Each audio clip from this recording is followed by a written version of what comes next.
Do you find yourself overwhelmed, caught up in daily life? What would you think if I could tell you to do something that would cost you very little and within 30 days could change and give you mental clarity? So, what am I talking about? I'm talking about journaling. Now, I tried journaling for 30 days to try to help with that mental clarity when I was in my early 20s. 30 years later, I still journal every day. Now, I know journaling for some people might seem like some kind of Dear Diary kind of situation, but it's not. It's a tool. Now, it's no different than like these tools, Knipex 5-inch pliers, or maybe a screwdriver around the house to do little tasks.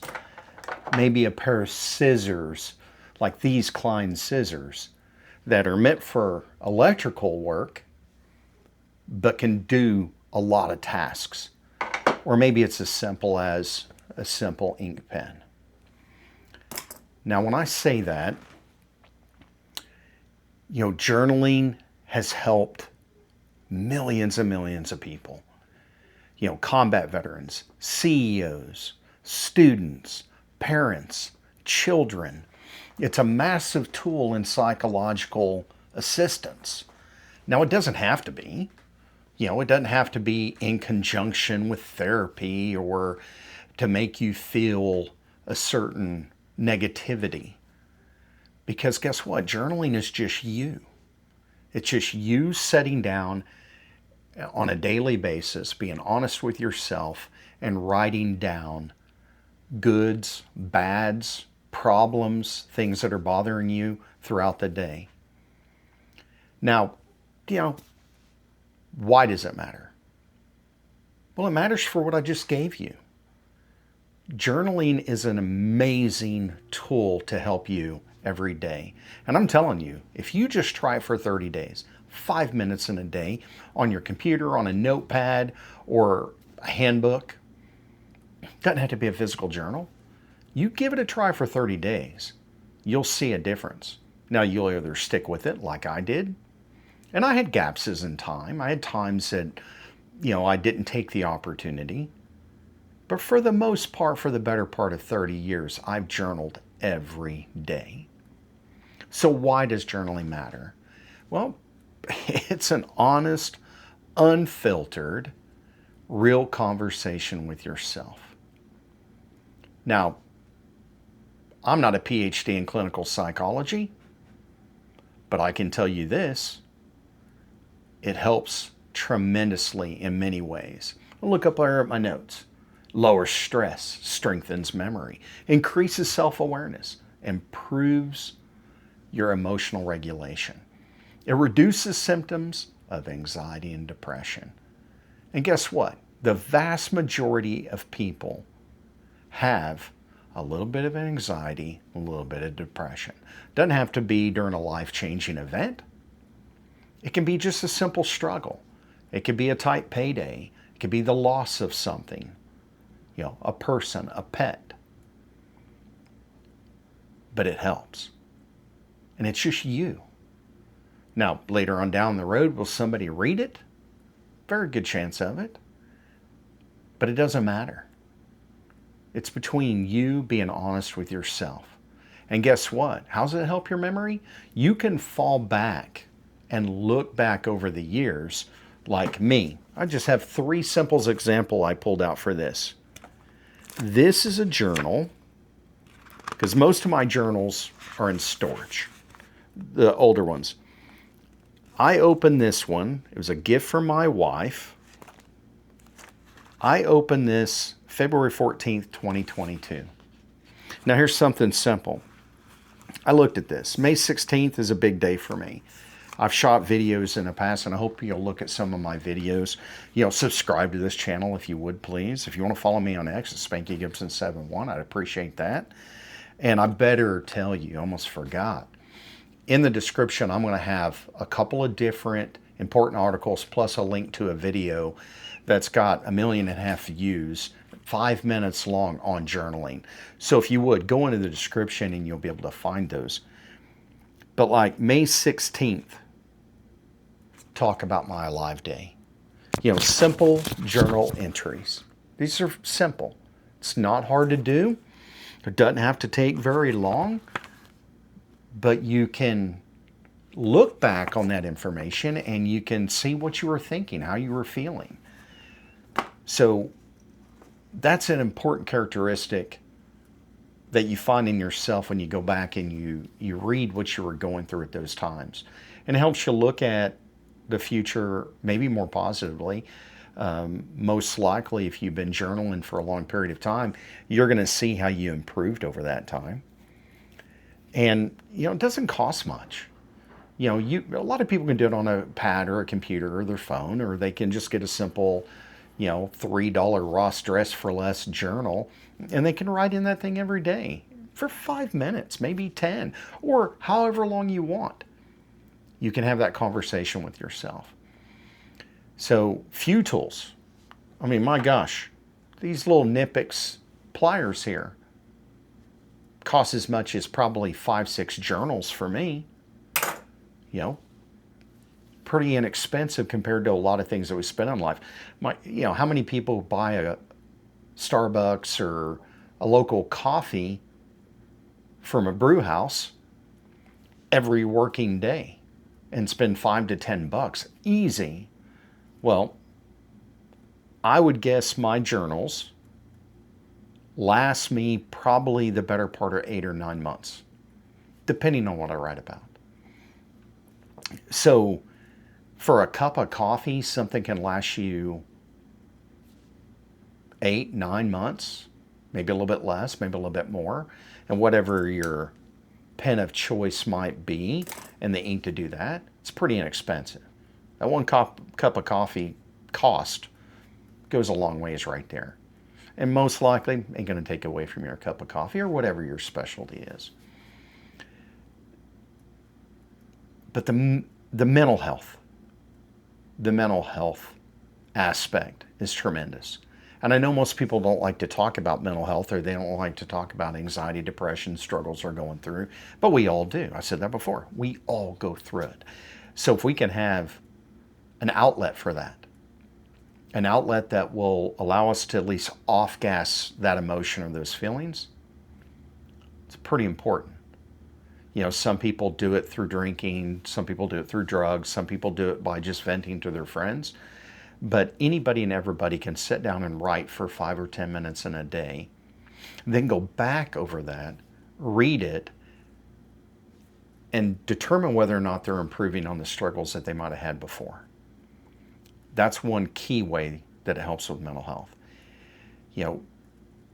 Also going back and looking at those emotional triggers. I was kind of going back through mine to prepare for this and looking at some of the struggles I had, just in the ones I keep here in the house that go back about 7-8 years.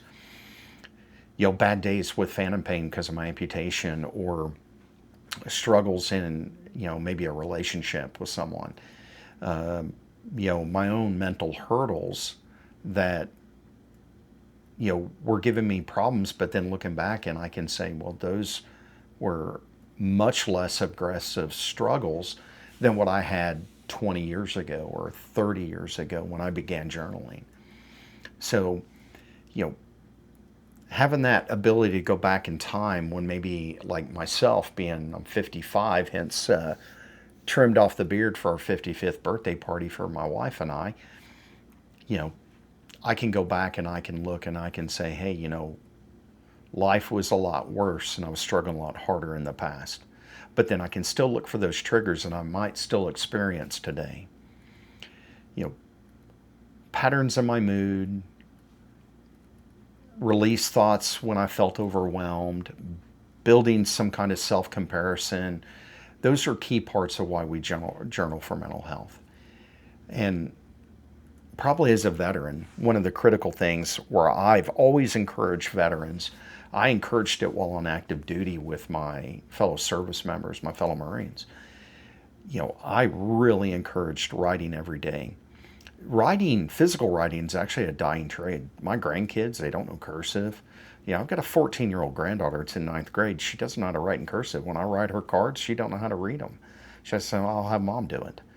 And I've encouraged her. I encourage all of our kids, our grandkids that are old enough to understand it, to write every day, to journal every day, even if it's only a couple minutes, even if it's something simple, a birthday card to a friend or a family member.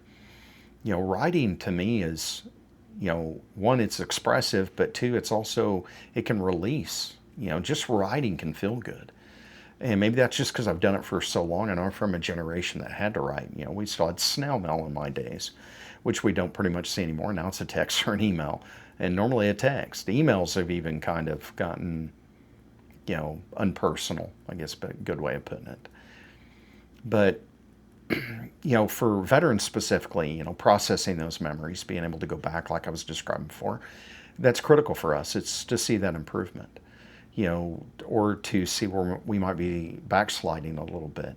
And if we have been in some kind of professional assistance like therapy or groups or studies, we can go back there and do a comparison contrast on those stressors and, picking up or leaving off in a certain spot that gets to us.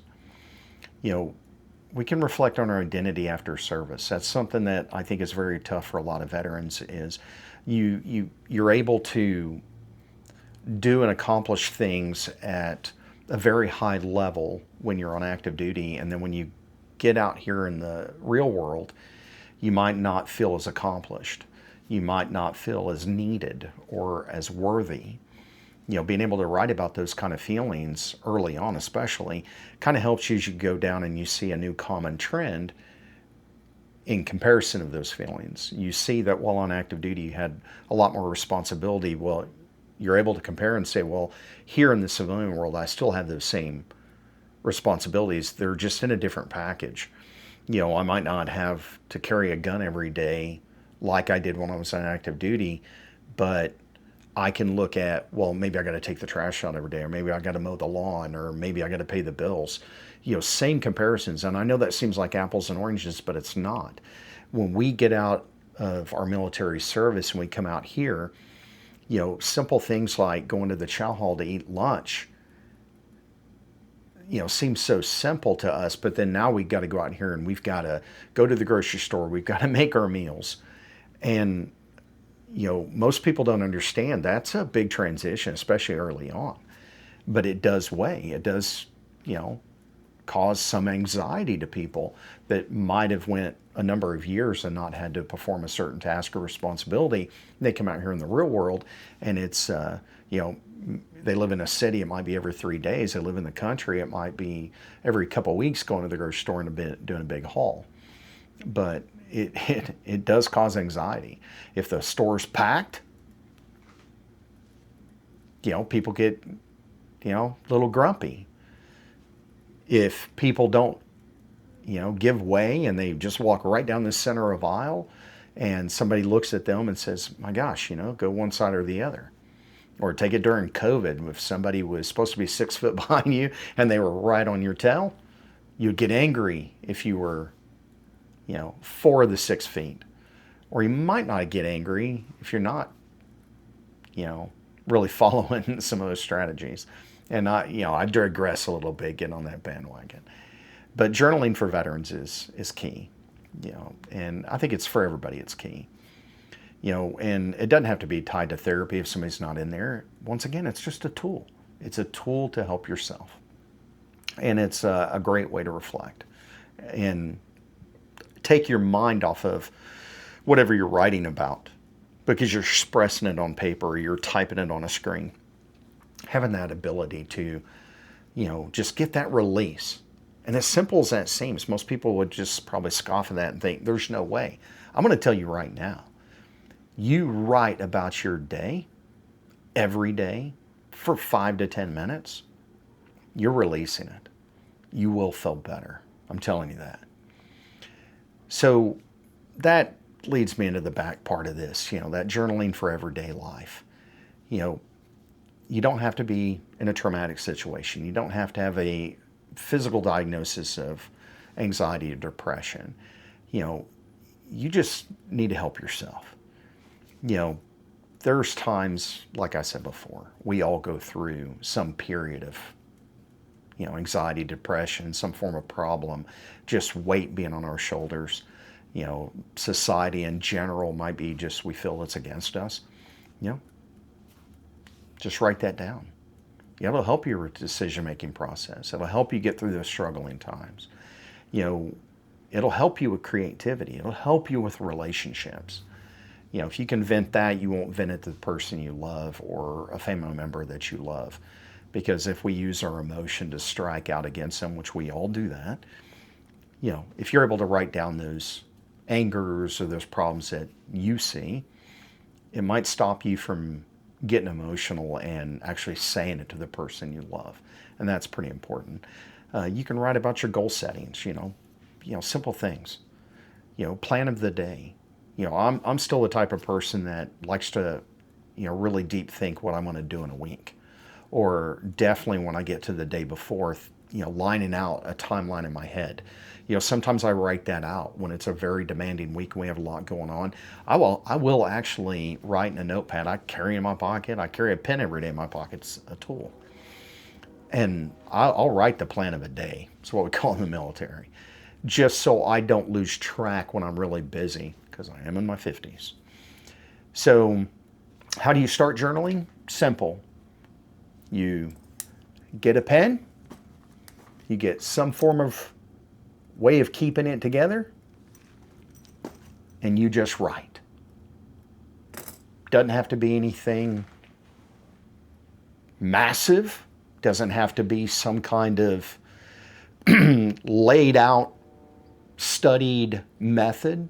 I mean, you can do that. You can do a 5-minute dump, right? Where you just, like I said before, write for 5 to 10 minutes. You can do the 3 things method. You can sit there and go, how am I feeling? How was my, you know, my day? How am I grateful? Excuse me. What improved? 3 things that improved my life today.